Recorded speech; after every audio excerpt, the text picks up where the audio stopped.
네, 오늘은 긍휼의 목자로 오신 예수님이라는 제목으로 함께 말씀을 나누겠습니다. 오늘 말씀 아마 여러분들이 교회 다니신 분들은 신앙생활 하면서 또는 주일학교에서 가장 많이 들었던 오병이어의 기적이라고 하는 말씀입니다. 이게 이제 교육자들에게 가장 이제 설교하기 좀 어려운 것들이 바로 이런 이제 잘 아는 것 같은 반복되는 그런 말씀입니다. 실제로 오병이어의 기적은 사복음서에 모두 나와요. 마태, 마가, 누가, 요한복음에 다 기록이 되는데 이렇게 사복음서에 같이 기록된 사건들이 예수님의 십자가, 부활 외에는 없습니다. 기적 중에서 그만큼 십자가 부활은 너무나 중요하고 오병이어의 기적도 공통 모든 복음서 기자들이 같이 기록할 정도로 상당히 사실은 중요한 말씀이죠. 근데 이제 우리가 이 기적하면 이게 너무 잘 아시는 우리가 이제 생각들이 있잖아요. 예수님께서 뭐 놀라운 기적을 베푸시고 뭐 작은 것으로 많은 사람을 먹이셨다. 그냥 주일학교 수준의 그런 말씀으로 우리가 쉽게 생각을 할 수가 있습니다. 근데 이제 이 말씀은요, 우리가 생각하는 것보다 훨씬 더 깊고 또 많은 의미를 담고 있어요. 제가 한 번에 다 이렇게 설교하기 힘들 정도로 많은 내용들이 있는데, 그래서 우리가 좀 말씀을 볼 때 여러 가지 방법이 있는데요. 낯설게 읽기라는 성경 읽는 방식이 있어요. 성경을 볼 때 여러 가지 방식이 있는데, 낯설게 여러 번 봤지만 처음 보는 것처럼 읽는 것을 낯설게 읽는 것이라고 합니다. 내가 성경을 안다 이렇게 생각하면요, 그 이상으로 성경을 볼 수가 없어요. 예전에 신학교에서 성경을 가르쳤던 교수님이 계신데, 성경 신학자니까 그분이 한 성경을 신구약 한 400번 정도 보셨나 봐요. 400독 정도 하시고 학생들에게, 여러분 제가 성경을 400번 읽고 나니까 이제 저 높은 산에 올라가야 되는데 이제 첫 발을 내딛은 것 같다고, 이제 산에 조금 올라갈 준비가 된 것 같다고 이렇게 얘기하셨거든요. 몇 번 읽으셨다고요 그분이? 400번. 우리나라에서 가장 유명한 성경 많이 읽기로 소문난 교수님이셨고 원로 목사님이신데, 여러분 지금까지 성경을 몇 번 읽으셨어요? 저도 이렇게 꼽아보니까 참 많이 못 읽었어요. 그래서 우리가 진리 앞에서는 항상 좀 겸손해야 돼요. 그래서 오병이어의 기적도 주일학교 수준으로 알아서는 안 되고, 정말 그 본래의 의미, 그 깊은 의미가 무엇인지를 어떻게 보면 좀 낯설게 처음 대하는 것처럼 기대하는 마음으로 읽으면 좋다는 것이죠. 실제로 저도요, 성경을 읽고 10년 정도 사역을 하면서 설교도 했지만, 정말 기대하고 준비하다 보면 이렇게 준비할 때마다 설교할 때마다 새로운 게 항상 있어요. 진리가 풍성한 것이죠. 그래서 오늘도 여러분 이 말씀을 들을 때 하나님께서 다시 한번 이 진리의 의미를 깊이 깨닫게 하시는 풍성한 은혜가 있기를 주님의 이름으로 축복합니다. 자, 오늘 사건을 보시면 제자들이, 그 12제자들이 파송을 받고요, 돌아오는 장면이 그 앞에 있습니다. 그러면서 전도 여행을 마치고 돌아와서, 주님 제가요 이렇게 전도했어요. 2명씩 짝지어서 갔잖아요. 예수님께 하나씩 이렇게 말씀을 드린 것 같아요. 주님이 기간은 잘 모르지만 그렇게 동네방네 다니면서 복음을 전했으니까 되게 피곤했을 거 아니에요. 그래서 피곤한 걸 아시고, 얘들아 피곤하지? 이제 좀 쉬자 이렇게 하면서 우리 좀 한적한 곳에 가서 쉬러 가자, 잠깐 휴가를 떠나자. 주님이 그렇게 말씀을 하신 거죠. 그러니까 얼마나 바빴는지 성경에 보면 식사할 겨를도 없다, 음식 드실 겨를도 없다, 이런 표현들이 종종 나오죠. 근데 그 당시에도 그랬던 것 같아요. 너무나 인기가 많아서, 너무나 바쁘셔서 그들이 쉬기 위해서는 딱 한 가지 방법이 있었습니다. 배 타고 가는 방법밖에 없어요. 배 타고 도망가는 거. 잠깐 쉬러 가는 거. 육지에 있으면 가는 곳마다 사람들이 몰렸기 때문에 배 타고 갈 때 그 배에서 쉬는 것이 전부였습니다. 그래서 그날도 배 타고 가자라고 주님이 이렇게 그들에게 쉼을 허락하시는 것이죠. 여러분, 우리도 가끔 그럴 때가 있잖아요. 살다 보면 정말 밥 먹을 시간 없이 엄청 바쁘게 돌아갈 때가 있죠. 그런 시간들이 다 있으실 거예요. 이제 교육자들한테는 주일이 그렇거든요. 주일이 특히 점심 같은 경우는 설교하고 오전에도 뭐 하고 또 이렇게 안내 쓰고 인사하고 또 오후에 예배드리고 그러면 점심에 항상 저희도 그래서 항상 컵라면으로 때우거나 전에 있을 때 항상 그랬던 것 같아요. 여기 와서 가장 좋은 건 여유롭게 밥을 먹을 수 있다는 건데 보통 큰 교회일수록 너무 바쁘거든요. 식사할 시간이 잘 없어요. 사실은 주일에는. 오늘 이 말씀을 보면 예수님께서 제자들을 이렇게 참 혹사시키는 분이 아니라 그들에게 쉼도 주시고 배려하는 분이라는 것을 우리가 말씀을 통해서 알 수가 있습니다. 하나님에 대한 오해 중에 하나가 이것이죠. 하나님은 되게 빡세게 일하고 아주 우리 힘들게 하고 쪼아가지고 열심히 일해 죽도록 뭐 그렇게 일만 시키는 분이라고 생각할 수 있는데 전혀 그렇지가 않고요. 우리가 열심히 일하기도 원하지만 적절한 쉼을 통해서 회복하고 또 충전받길 원하세요. 이것이 하나님의 마음이죠. 그래서 우리에게 주일을 허락하신 것이죠. 안식일 허락하신 이유가 이 주일에 모든 일과 분주한 것들을 잠시 내려놓고 예배를 통해서 하나님께 예배하고 또 성도들과 교제하면서 마음과 영혼에 또 육체적으로 재충전하는 그런 시간을 하나님이 이제 허락하신 것이죠. 그래서 아무튼 쉬러 갔습니다. 그런데 어떻습니까? 잠시, 그 쉬는 것도 잠시였죠. 수많은 무리들이 예수님이 배 타고 가셨다는 소리를 듣고요. 그들이 배를 따라 이전에는 배 타고 따라간 적도 있었어요. 근데 오늘은 아마 목적지가 어디인지 좀 알았는지 이렇게 배 타고 일로 가면 막 걸어서 막 사람들이 그 목적지를 향해서 소식 듣고 막 달려갔다고 그렇게 말하고 있습니다. 거의 스토커가 될 정도로 예수님이 가는 곳이라면 어디든지 따라다니는 수많은 사람들이 있었습니다.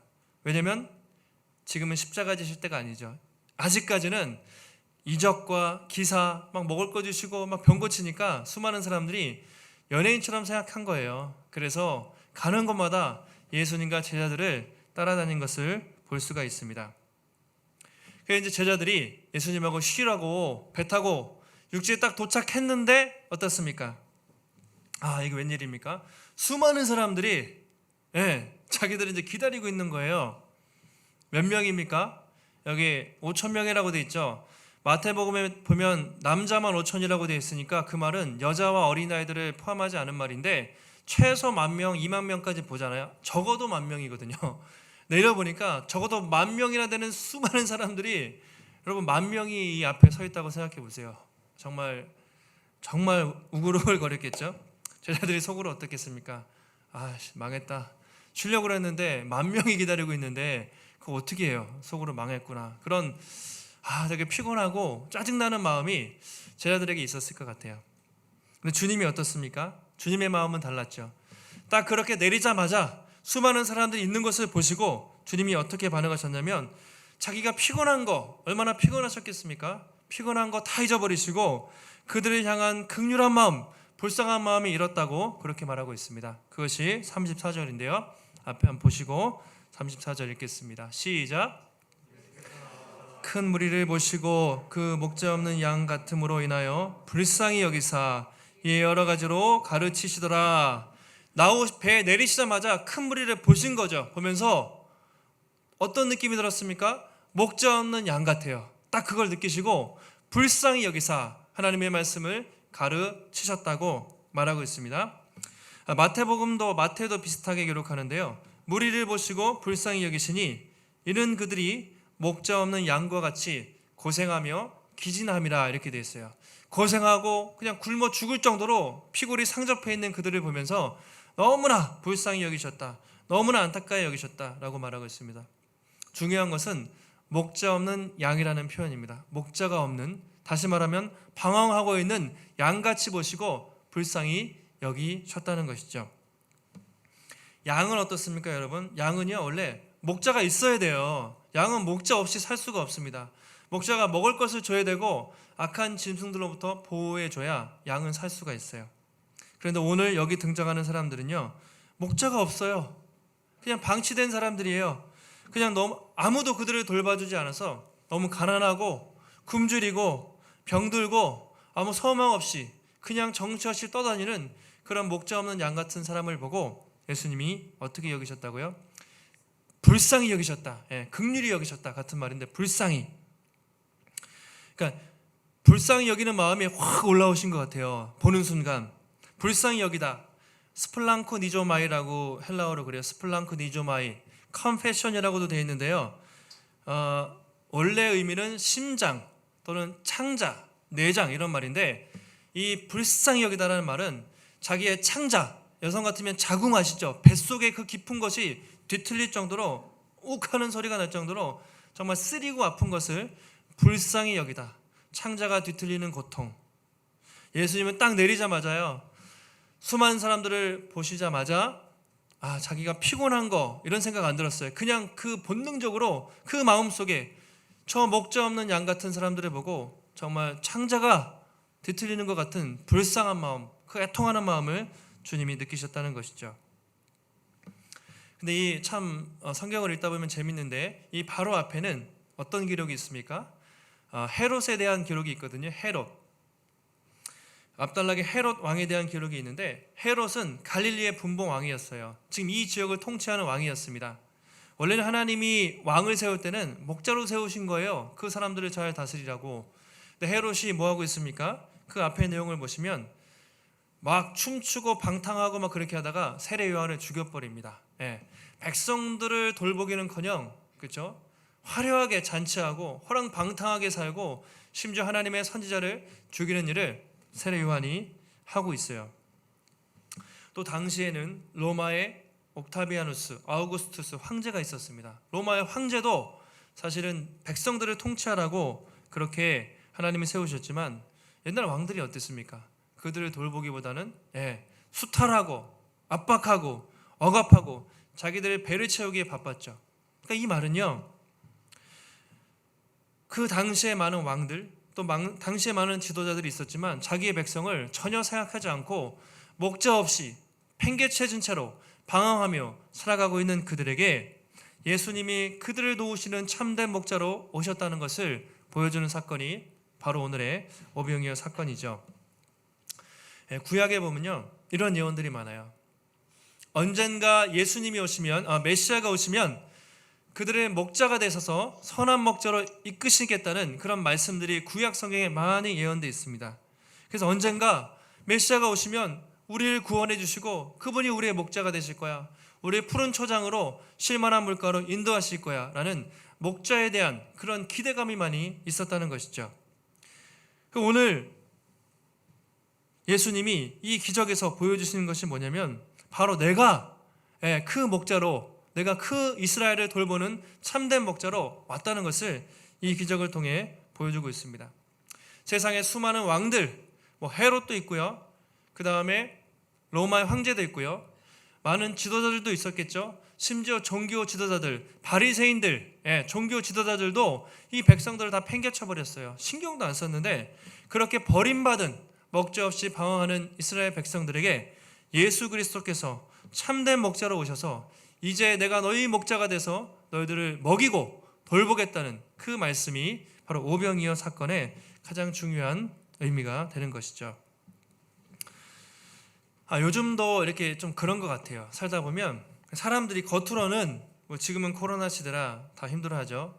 코로나 끝나면 사람들이 막 이렇게 잘 살겠죠. 겉으로는 좀 화려해 보이는 것 같지만 하나하나 뜯어보면 정말 목자 없이 얼마나 사람들이 방황하고 있는지 여러분 잘 아실 것입니다. 뉴스를 보면 주변에도 하루하루 정말 어떻게 살아야 되지? 생계 때문에 정말 고민하는 수많은 사람들이 지금도 이 땅에 많아요. 양극화돼서 좀 있는 사람들은, 소수는 잘 살지만 수많은 사람들이 얼마나 하루하루를 어떻게 살아야 되는지 생계 때문에 고민하는 목자 없는 양 같은 사람들이 많습니다.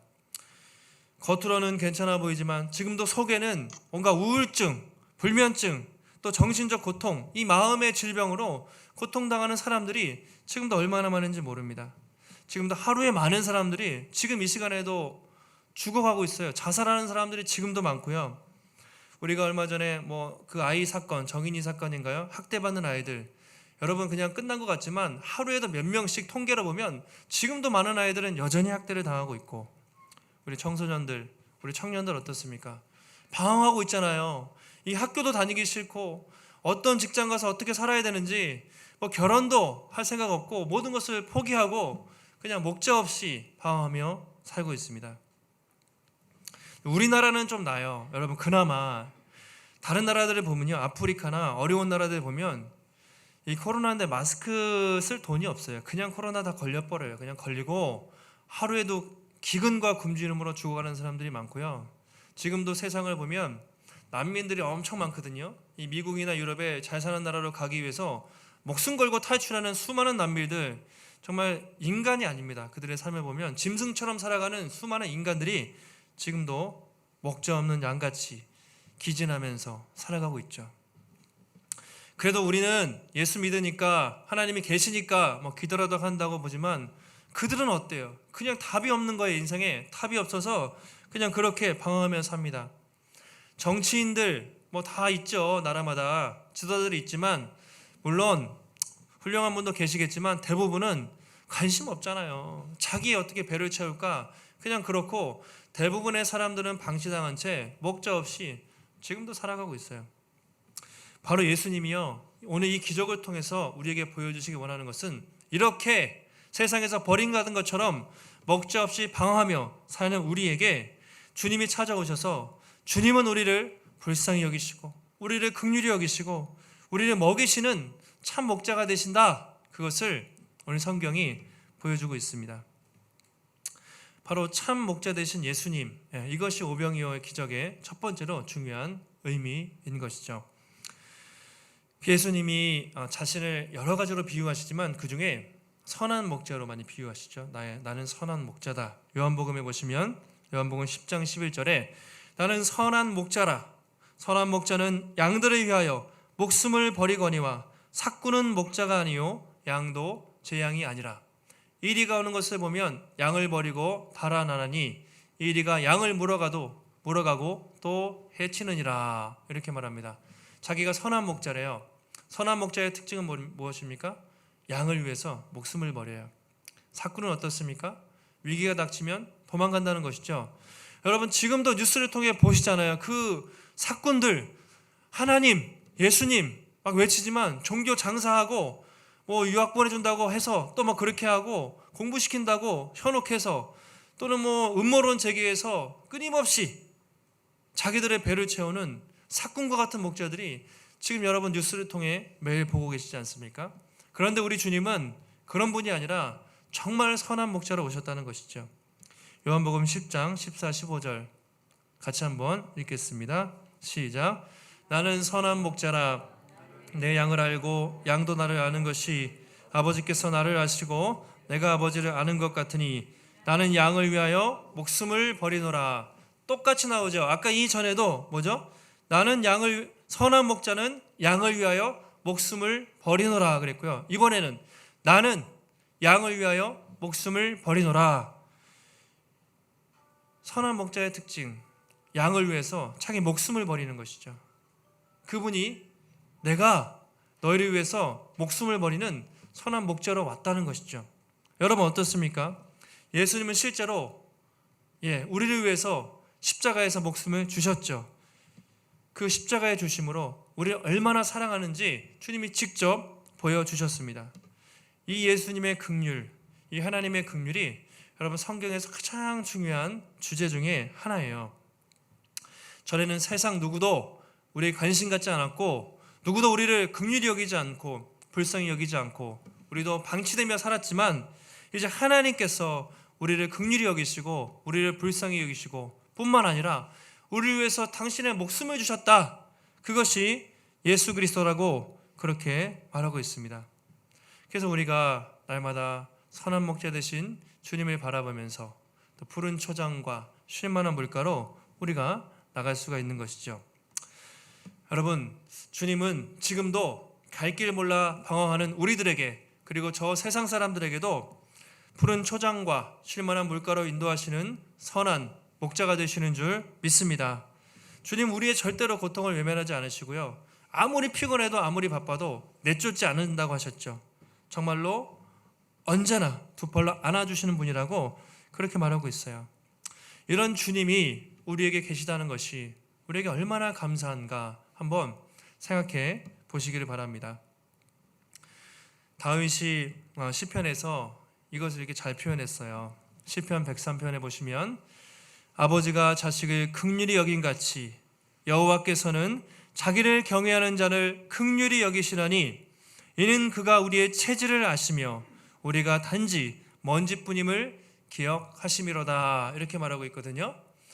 하나님은 우리를 부모가 자식을, 여러분 배로 낳은 자식 그냥 불쌍하죠. 그냥 본능적으로 긍휼히 여기시는데 그것 이상으로 하나님은 우리를 볼 때 그 긍휼의 마음으로 보신다는 것이죠. 그리고 우리의 체질을 아세요. 우리가 얼마나 약한 자인지 아신다는 거예요. 또 우리가 한낱 먼지뿐이라는 것을 아신다는 거예요. 그래서 날마다 우리를 긍휼히 여기시고 그분의 인자와 그분의 사랑으로 우리를 이끌어가기 원하시는 분이 우리 하나님이라고 말하고 있습니다. 그것은 구약시대나 신약시대나 그리고 지금도 변함이 없는 것이죠. 여러분, 혹시 여러분이 또 우리가 어떤 상황에 지금 있을지라도 또 아무리 우리가 어렵고 인간적으로 정말 절망적인 순간에 있을지라도 우리를 긍휼히 여기시고 우리를 불쌍히 여기시는 이 선한 목자 되신 주님이 있다는 것을 기억하시고 그를 통해 감사하시고 또 위로받는 복된 성도들이 되시기를 주님의 이름으로 축복합니다. 우리가 또 한 가지 이 기적을 통해 배울 수 있는 것은 예수님은요 우리의 작은 헌신과 섬김을 통해서 역사하신다는 거예요. 큰 것이 아니라 작은 섬김과 헌신을 통해서 역사하십니다. 자, 이제 예수님이 처음에는 보시고 어떠셨죠? 말씀을 전하셨잖아요. 영적인 양식을 주셨죠. 아까 가르치셨다고 돼 있죠. 그 다음에는 이제 육적인 양식을 채워주세요. 그것이 이 내용입니다.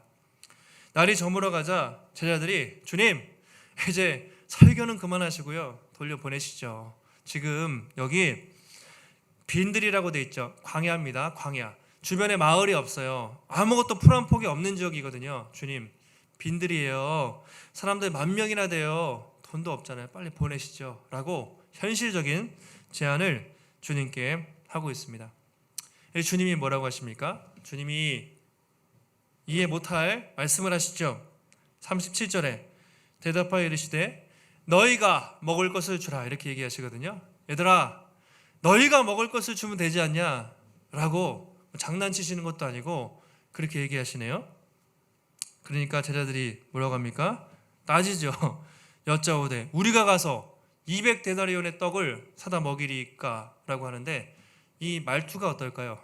주님 어떨까요? 좀 화나 있는 것 같지 않으세요? 아니 말도 안 되는 소리 하고 계시네요. 지금 이 앞에 빈들입니다. 10,000명입니다. 먹을 것도 없습니다. 근데 어떻게 이 사람들을 너희가 먹이라고 우리가 먹이라고 하십니까? 주님 좀 말이 되는 소리를 하세요라고 말하는 것 같아요. 여러분이 그 자리에 있었다면 누구 이름을 부르면서 누구야 너희가 저 사람들을 먹이라 이렇게 한다면 여러분 어떻게 하시겠어요? 알겠습니다. 순종하겠습니다. 그러시겠습니까? 아 주님 좀 말이 되는 소리를 하세요라고 그렇게 대답하시겠습니까? 저라도 좀 그랬을 것 같아요. 근데 여러분 예수님이 너희가 먹을 것을 주라고 했을 때 주님은요 주실 수 있는 능력이 있으신 분입니까? 없으신 분입니까? 있는 분이죠. 사실은 알겠습니다. 제가 다 이해하지 못하지만 순종하겠습니다. 주님 저에게 제가 해야 할 일을 말씀해 주십시오라고 갔었어야 되는데 제자들은 인간적인 계산과 판단으로 이제 예수님을 또 제안하고 말았습니다. 요한복음에 보면 더 구체적으로 기록하고 있어요. 이 사건을 예수님께서 제자들의 믿음을 시험하기 위해서 하셨다고 분명히 말하고 있습니다.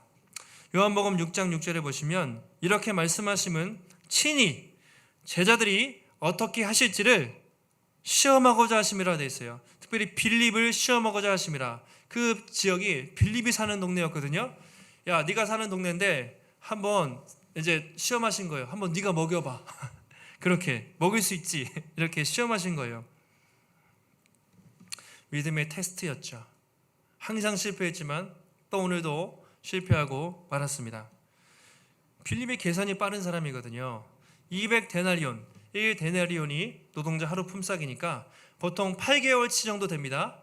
그래서 최소한 2천만 원 정도 그 당시 그 가격으로 여러분 얼마나 많은 지금도 2천만 원이면 엄청난 돈인데 당장 어디서 2천만 원 되는 돈을 노동자 8개월 거의 1년 가까이 죽어라 일해야 되는 그 양식을 여기서 어떻게 구합니까? 말도 안 됩니다라고 그렇게 말하고 있는 것이죠. 이것이 제자들의 모습입니다. 근데 뭐 저와 여러분이 그곳에 있었다고 해도 크게 다르진 않았을 것 같아요. 예수님이 어떻게 하시죠? 뭐 항상 예상하셨다는 듯이 너희에게 먹을 것이 얼마나 있는지 그래 알아봐라. 그래 좋다. 그럼 너희들에게 여기 사람들을 뒤져서 먹을 게 얼마나 있는지 한번 물어봐라. 찾아봐라.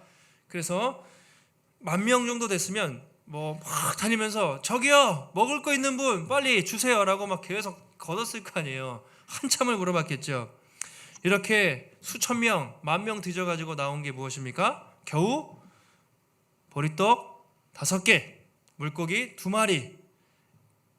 요한복음에 보면요, 베드로의 동생이었던 안드레가 먼저 이것을 찾았다고 돼 있어요. 안드레가 제자들이 막 돌아다니면서 안드레가 먼저 딱 찾았는데, 어린아이한테 찾았는데, 예수님 여기 어린아이라고 돼 있어요. 요한복음에 보면 어린아이가 보리떡이라고 돼 있는데 보리떡 5개, 물고기 2마리 가지고 있습니다. 그 다음에 뭐라고 돼 있냐면요, 그러나 이것이 이 많은 사람들에게 무슨 도움이 되겠습니까? 라고 덧붙여요. 그러니까 찾긴 찾았는데 이까짓 것 가지고 어떻게 5,000명, 10,000명을 먹인단 말입니까? 주님 안 됩니다라고 계속해서 믿음 없는 행동과 반응을 보이고 있는 것이죠. 바로 자신들 앞에 정말로 놀라운 기적과 죽은 자를 살리셨던 그런 기적과 이적을 베풀었던 예수님이 있음에도 불구하고 여전히 믿음으로 반응하는 것이 아니라 눈에 보이는 것으로 반응하고 또 자신들의 생각과 인간적인 계산으로 예수님을 제한하고 있는, 판단하고 있는 제자들의 믿음 없는 모습을 계속해서 보여주고 있는 것이죠.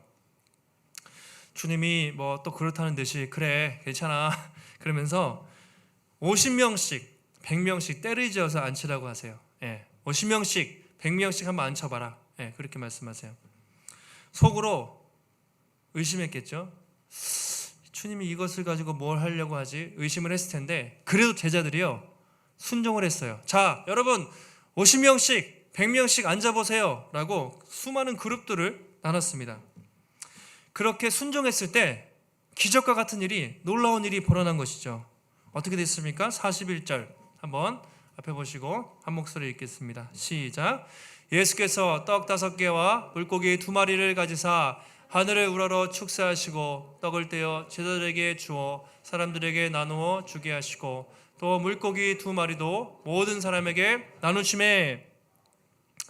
자, 저걸 잘 보세요. 떡 5개와 물고기 2마리 다 아시는데 하늘을 우러서 축사하시고 감사하시고 기도하신 다음에 자 떡을 떼어 이렇게 돼 있죠. 헬라어 원문 시제를 보면 한글로는 분간이 안 되는데 떡을 뗐다는 말은 부정과거인데요. 뭐 이거 모르셔도 되고 한순간 이례적으로 한 번 떡을 뗐다라는 의미입니다. 부정과거형. 한 번에 이례적으로 떡을 뗐어요. 그 다음에 제자들에게 주었다라는 말은요. 주었다라는 말은 완료 시제로 되어 있는데 계속적으로 반복적으로 계속 반복해서 주님이 제자들에게 떡을 떼어 주셨다는 것입니다. 이걸 정리하면요. 물론 우리가 기적이 어떻게 일어났는지는 다 알 수 없지만 주님이 떡을 일단 빵에서 한번 뗐어요. 한 번 뗐어요. 그 다음에 주님의 손에서 제자들에게 넘어갈 때 자 바로 주신 것이 아니라 떡을 떼고 그 떡을 뗀 손을 제자들에게 주고 제자들이 나눠줬는데 이 떡을 뗀 손에서 제자들에게 나갈 때 계속해서 반복적으로 떡이 분명히 요만큼밖에 없었는데 계속 제자들에게 나가는 반복적인 기적이 바로 여기서부터 일어났다는 것이죠. 제자들이 이걸 봤을 거 아니에요. 50명 갖다 주고 왔는데 주님의 손에서 떡이 만들어져서 또 떡이 나와요. 떡이 나와요.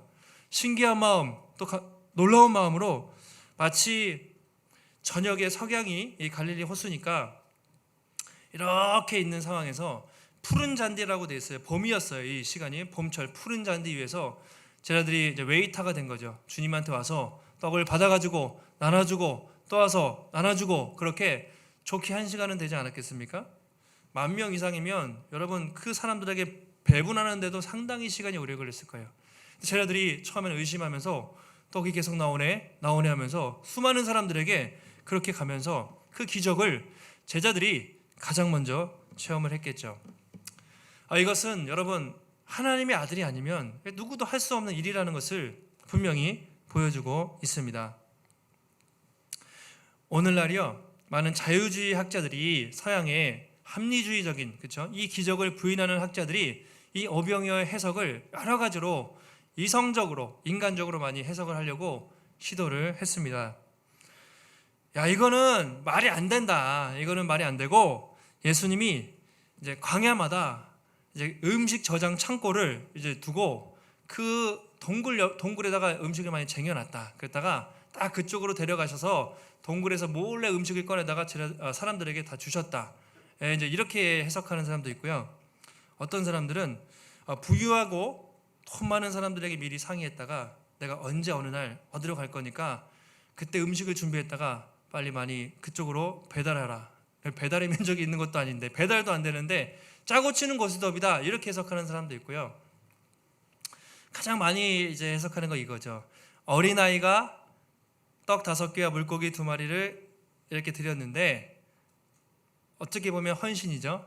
근데 어른들이 다 음식이 있었던 거예요. 근데 부끄러워가지고 애가 저렇게 하는 거 보니까 양심의 가책을 느껴서 주머니 속에서 하나하나 다 꺼내가지고 음식을 먹었다. 보통 이렇게 해석을 해요.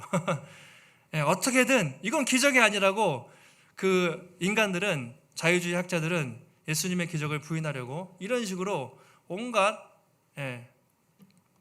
인간적인 방법으로 해석을 합니다. 그러나 여러분, 성경은 그렇지 않죠. 정말 이 기적은 예수님이 분명히 행하신 기적이고 이것은 하나님의 아들이 아니면 행할 수 없는 기적이라고 말하고 있습니다.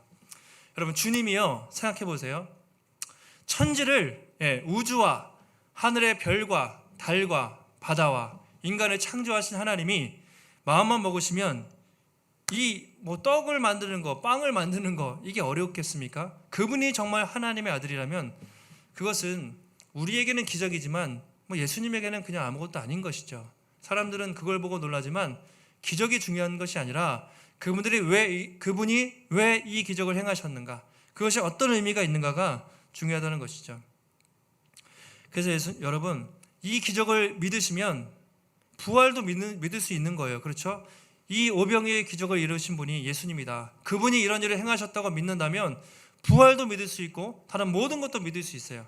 근데 이것을 못 믿는 사람은요, 부활이 믿어지겠습니까?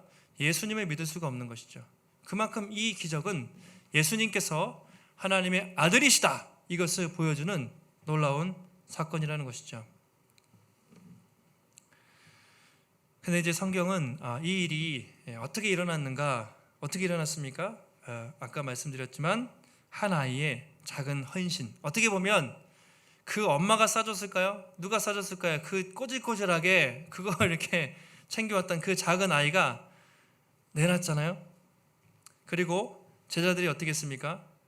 계속 못 믿었죠. 주님의 일하심을 믿지 못했지만 마지막에 때에 지어서 앉혀라 그랬을 때 마지막에 그래도 제자들이 순종을 했습니다.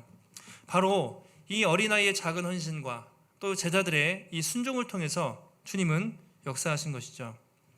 주님이 기도하셔서 하늘에서 만나가 내리듯이 하늘에서 먹을 것이 와장창 내리게 못하셨겠습니까? 당연히 하겠죠. 근데 주님은 그런 방법을 쓰지 않으시고요, 한번 알아봐. 그래서 그 아이가 가져왔을 때 그 아이의 작은 헌신을 기쁘게 받으시고 제자들이 끝까지 의심했지만 순종하게 하셨어요. 앉혀라 그랬을 때 앉혔잖아요. 그래서 그 작은 순종을 통해서 주님이 역사하신 것이죠.